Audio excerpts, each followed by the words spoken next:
Loved it. Little drawl. Hi there, my name's Allie Nicholson. Allie, what's up? How's it going? Can you clap for me in front of the... Yeah, perfect.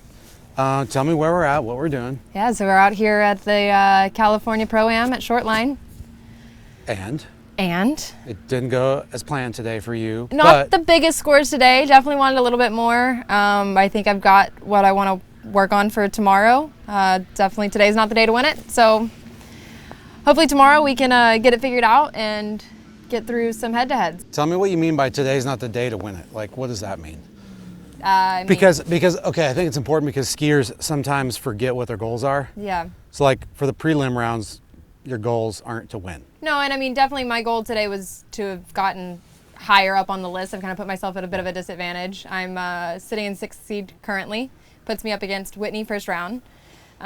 So now I've kind of put myself in a position where like tomorrow I need to ski well. I definitely, tomorrow I got to do it. Yep. At the end of the day though, if I had gone out and run 2 at 41 today, it really wouldn't have mattered. Yeah, it wouldn't matter. So. Ish. Yeah, it would have put me higher up on the list for sure. It would have kind of given myself an easier, ideally, matchup in the first round. Yeah. But at the end of the day, today's scores really don't matter. It was about getting to the finals, which I did. Yeah. And tomorrow it's going to be a whole new day, a whole new, fresh start. Okay, so before we talk about the season you've had, because it's been pretty good, like pretty solid. Like I would say your best season ever. Yeah. Yeah. I would say. Before we talk about that, and before I ask you why you ski, I want to go back to like 2 years ago, Allie, or 3 years ago, Allie. If I asked you 3 years ago why you ski, what would have been your answer?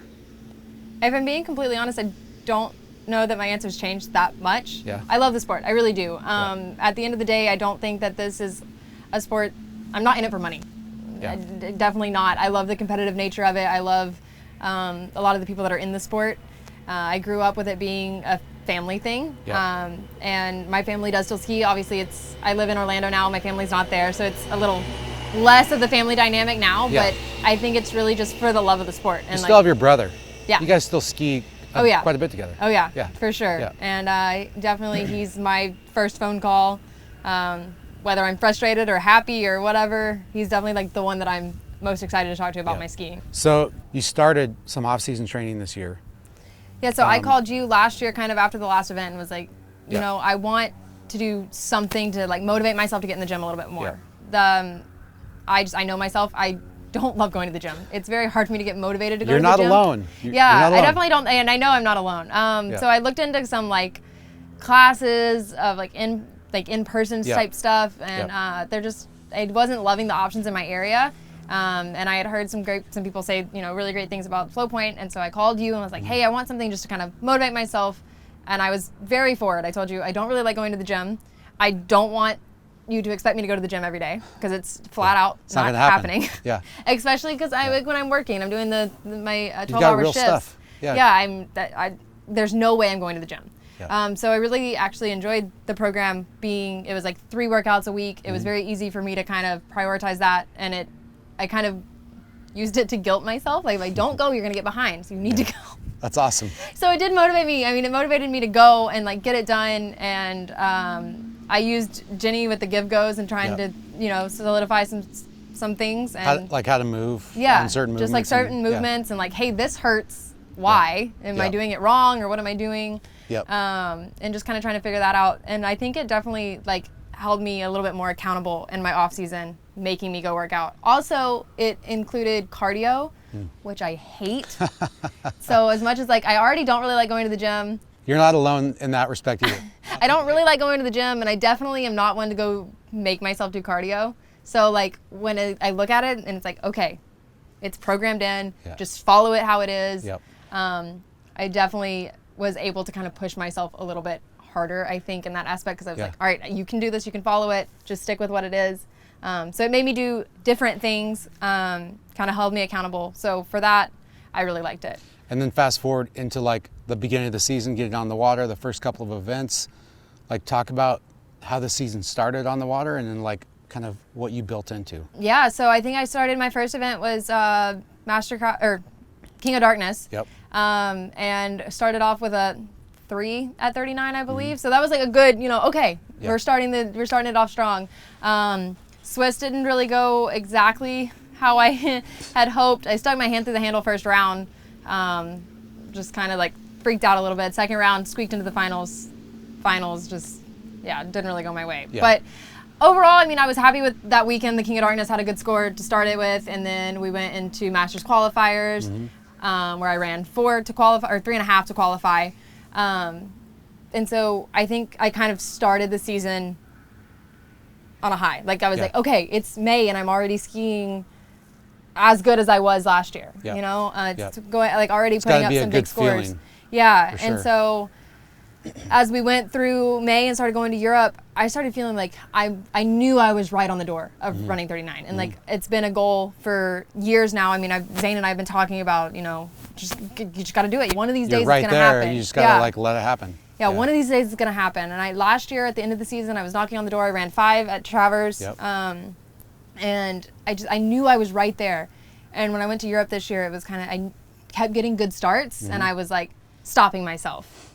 I mean, just like almost afraid to just like finish it out. Yeah, I know Lake 38 this year, I got 4, and I went back and watched it, and I was like, it was a start. Like 1, 2, 3 was great, and I came into 4 and just stopped. So it was kind of just like pushing past that, and I knew I was right there. I just had to. What does that mean when you say pushing past that? What do you think? Okay, Greece. Yeah. Right? So like What was the Greece is a difference? perfect example, because like I think for a long time I would go, oh, well, that wasn't a good 2. If you go and watch my Greece 39, my 2 ball was really terrible, honestly. But I kept moving, and I kept going, and I kept just like stuck with it and kept going. And I think for the long time, that was what was catching me, is if I had any kind of bobble, 1 was a little heavy, 2 was a little, I knew I pulled long to 3, so then I would stop. If you made any mistake, I was like, you did that wrong, the next buoy you're done. Yeah. And I would just stop skiing. I mean, I would suck my ski up under me, S-turn, and be done. Yeah. And I think it was just like getting past that you just have to keep moving, keep like turning your eyes, and just trying to stay in the pass, 1 buoy at a time. Yeah. And I think all of my 39s have been like not perfect. Not perfect. Yeah. None of them have been perfect. I mean, the one I ran in Canada, I was like, wow, that was interesting. The one that I ran at Redwood, I thought the same thing. It's always like, I feel like I'm done, but I just keep going. Yeah. And then I can get through them. Whereas before it was like, any mistake, I just stop myself. You just pull up. Yeah. Yeah.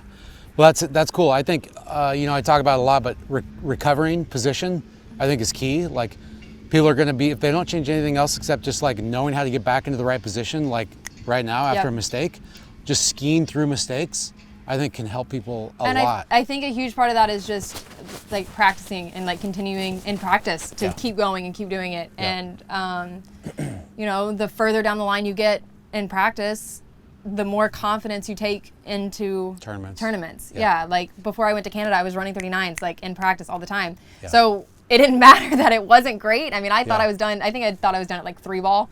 Yeah. And all of a sudden I was at 6. I was like, wow. And it was just like the confidence to keep turning and keep moving. Yeah. And I think just like pushing yourself in practice, because I think even though you don't realize those little habits that you create in practice, and I've heard people tell me this, the little habits that you create in practice are going to follow you to a tournament. So whether it's like give me an example of that. Like what's something you try to do, make sure you do in practice, or an approach tactically that you have in practice that helps you in tournaments? Well, I'll tell you one thing that I know that I got in a habit of doing that followed me to tournaments, was just like not really taking hits at the back of the buoy, even though they're not like that big. In practice, and like just kind of coming around and being like, I'm down. Yep.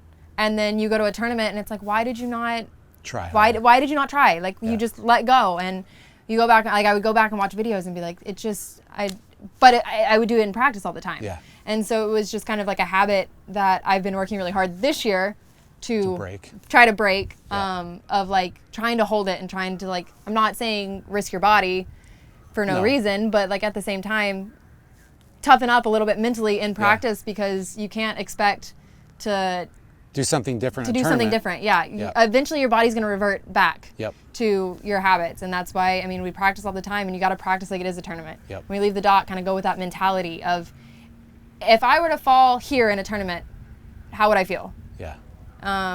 If you were to miss this pass in a tournament, how would you feel? So it kind of, you have to like start kind of training your mind there of, don't let the bobble determine your pass. So in practice, you're approaching it almost trying to put that pressure on yourself in practice, so that when you come to tournaments, it's not such a big deal. Yeah, a little bit, yeah.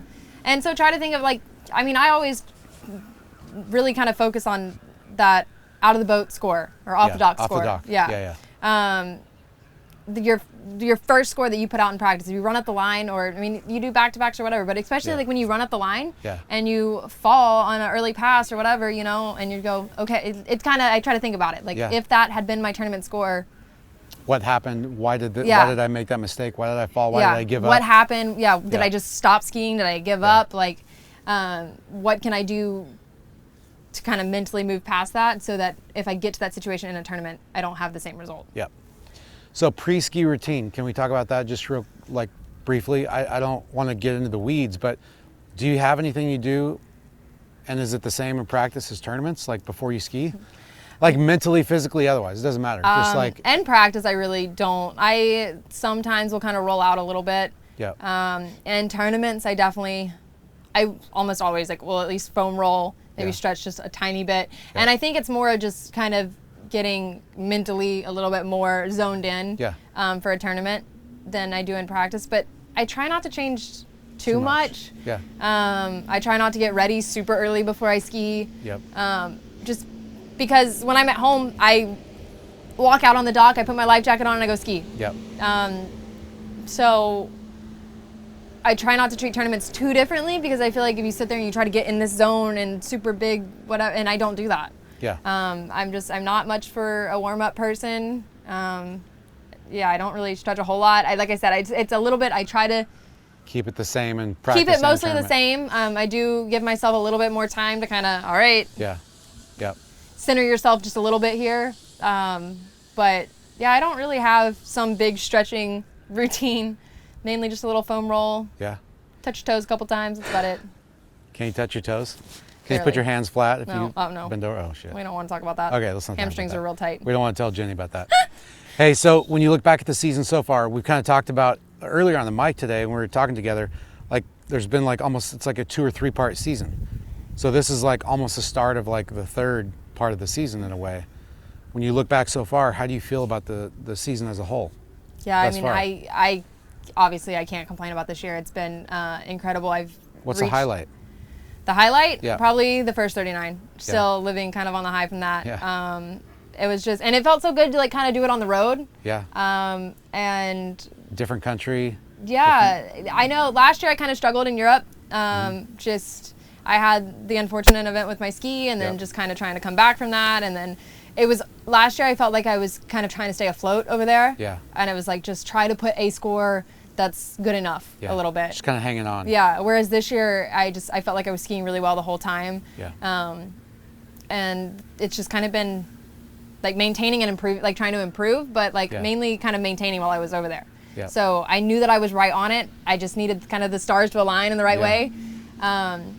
But definitely, that was just like such a good feeling to finally kind of get it done. And then now I've done it 2 more times. So to kind of like be able to back it up felt really good. You're not just a one-hit wonder. Yeah. Yeah. So I'm sure there's going to be many more. It's just a matter of like you said, like it's mostly probably between the ears, honestly. Yeah. I think a lot of it is. I mean, and there's different things. I mean, obviously there's different like technique things that I know that I'm doing, but a lot of it I think is just getting in my head and not hitting like, some of the cues or whatever that you got to be thinking about these, you know? Yeah. I get to a tournament and then I want to rush. Yep. And I think that's what's been kind of biting me some of the rounds that I haven't skied so well. Yeah. It's just that like I'm just trying to rush. I try to do it too fast and instead of kind of slowing down and trusting it. And, so when you're at a tournament like this tournament or you're over in Greece or whatever, it's probably the highest pressure compared to like a lot of people who are listening. Most people aren't flying to Greece and it's like do or die.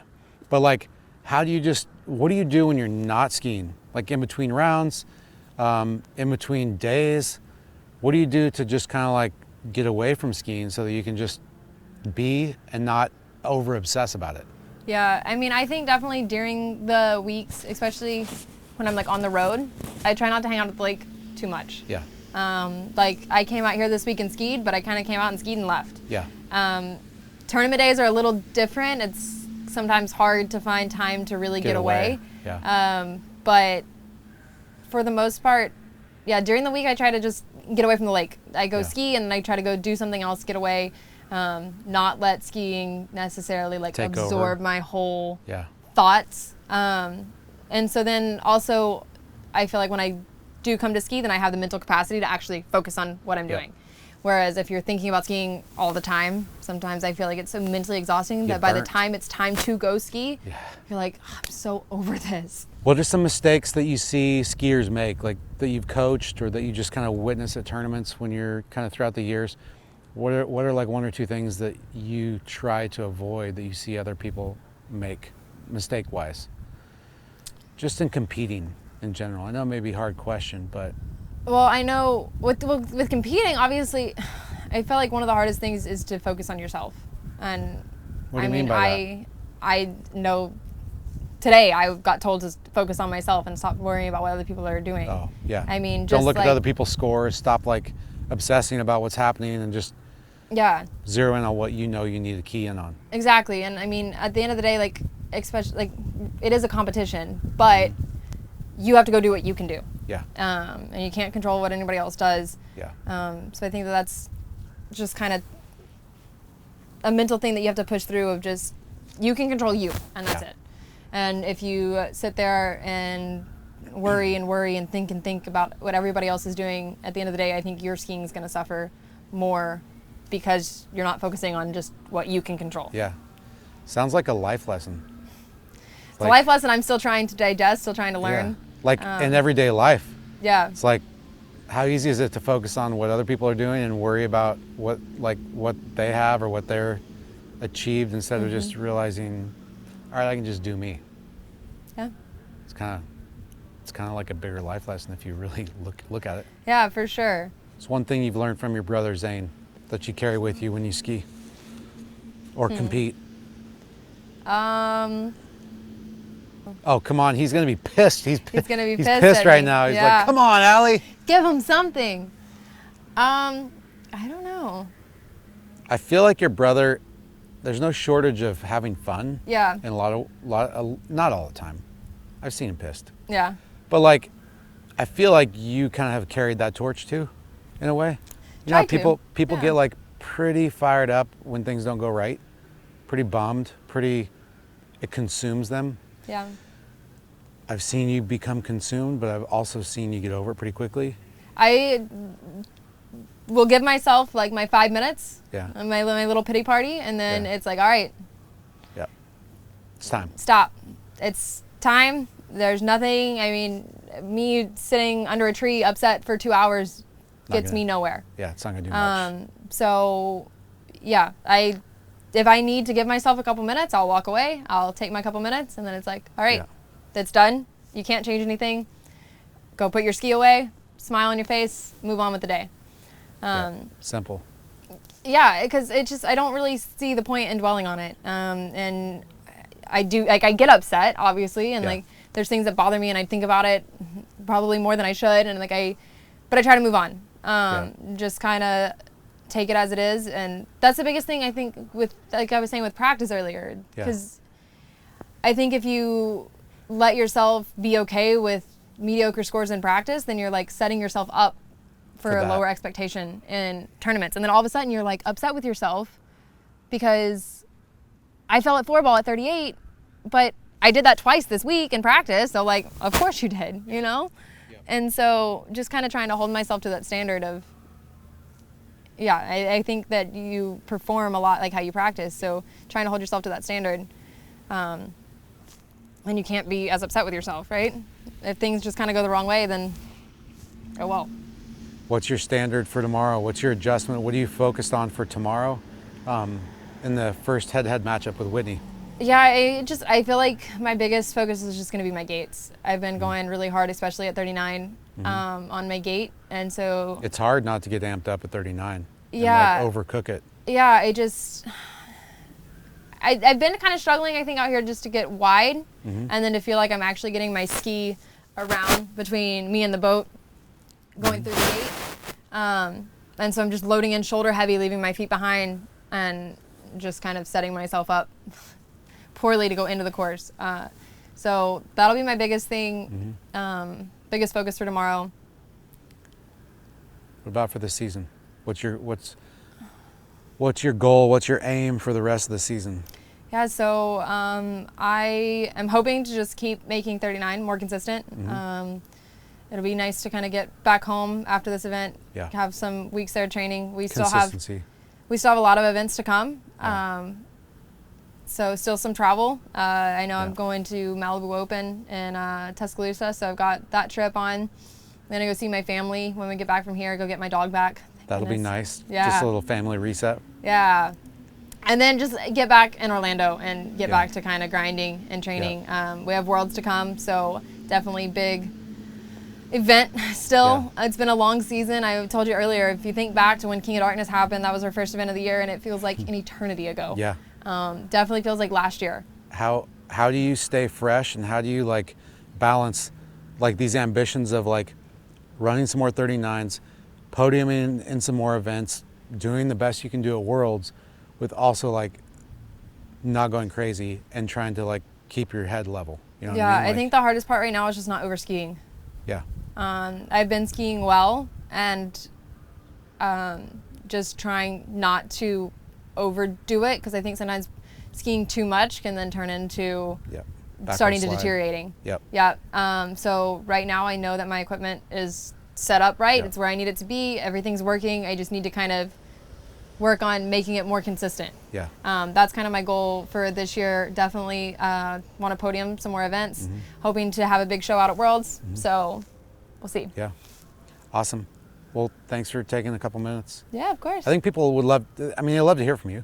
They always get to see you on the mic and hear you on the mic, but you never really talk about yourself that much.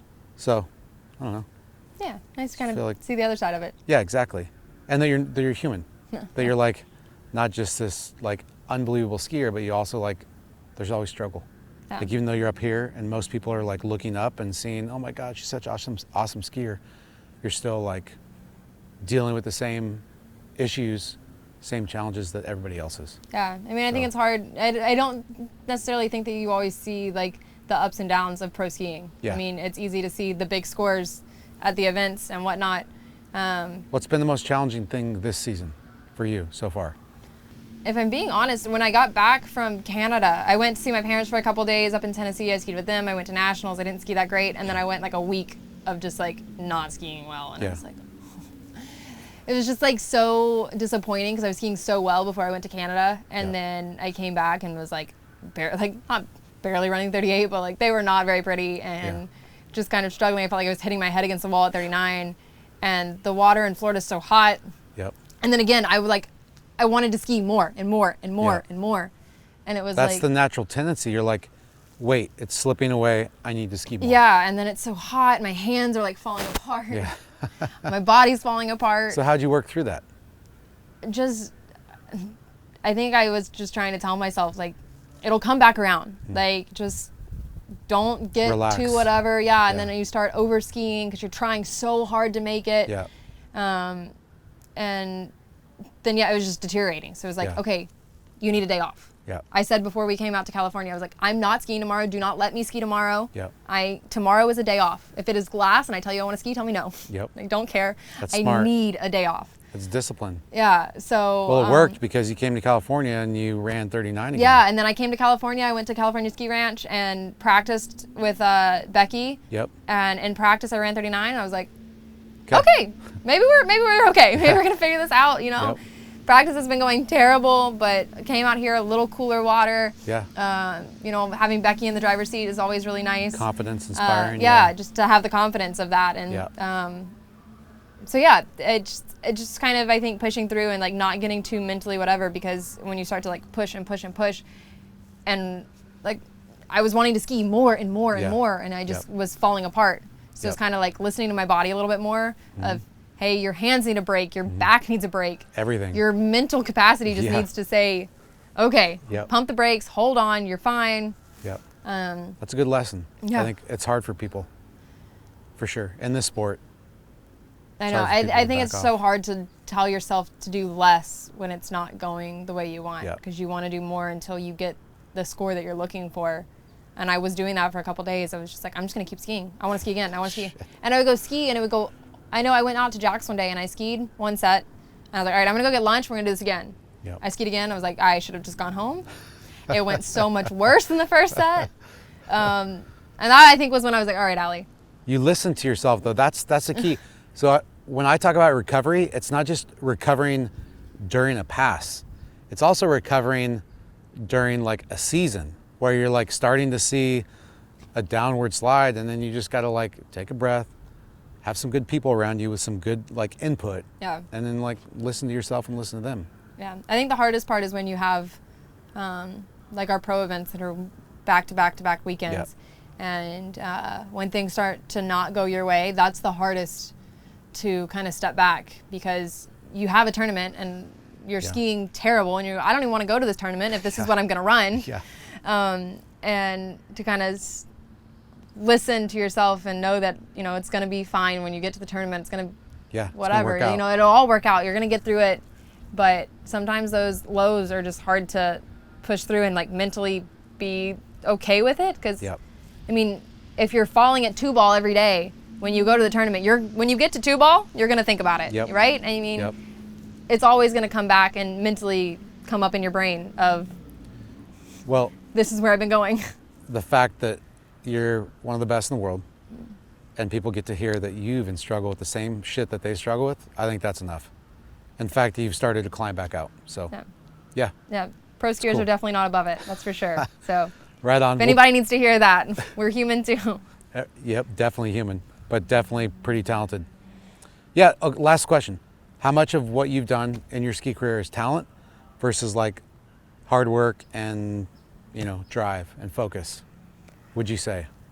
I feel like it's hard to say how much of it is talent. Yeah. I started pretty young. My brother was huge, especially in juniors. Yeah. So I feel like a little bit of that was just like natural genetic ability. I don't know. Somehow we got it. But I still worked hard and you had him to chase. I still like to think that I push myself pretty hard. Zane and I push each other a lot. I feel like I've talked about it quite a bit this year. We, like, when we ski together, we always have the daily competition of like, hey, whoever wins today's like practice set has to buy lunch, has to buy dinner or whatever. And it keeps it kind of like. What's the tally? How even is it? I bought a lot more lunch. You bought a lot more? Yeah. Okay. Yeah. The handicap has always, like, we've always kind of adjusted it to try to keep it as fair as we can. Yeah. But Zane's pretty good about, if he knows the score, he's pretty good about getting it. Yeah. So we keep it fun, but we keep it competitive. Kind of push each other to get better and not stay static. I definitely think that I've worked hard and I've put a lot into it. I've sacrificed a lot in my life to kind of prioritize skiing. Yeah. So I definitely don't think that it's without work. Yeah. So it's both. Yeah.